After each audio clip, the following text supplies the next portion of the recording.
Cerebral palsy is a neuromuscular disorder basically many times caused by brain damage in the birthing process.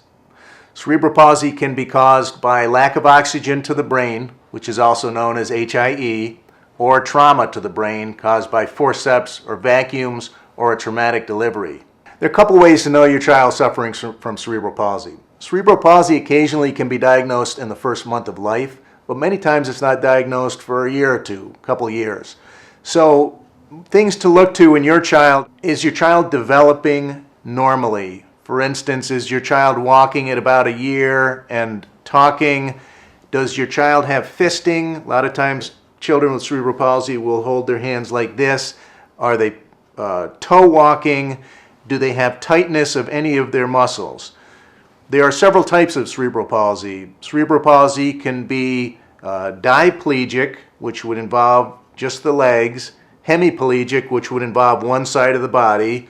Your child can also have quadriplegia, which involves the arms and the legs. So if there's tightness in the muscles or spasticity, this is a sign that there's cerebral palsy, and you need to get in and see your pediatrician, and the pediatrician will send you to a pediatric neurologist who is a pediatrician who specializes in brain injuries. Well, there are a lot of things we look to tell whether cerebral palsy is caused by the birthing process. And one of the things we look to is something called the fetal monitor strips. They evaluate how the baby is doing during the labor process, how the baby's heartbeat is doing. They tell us whether the baby got enough oxygen. We also look to see how the baby did at the time of delivery. Was the baby depressed or floppy? Was the baby breathing on its own? Did it need help breathing?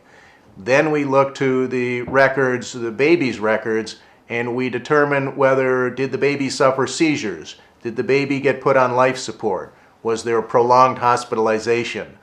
We look to the head imaging because the images done of the brain help us time when the brain injury occurred. So you look to head ultrasound, MRI, CAT scan.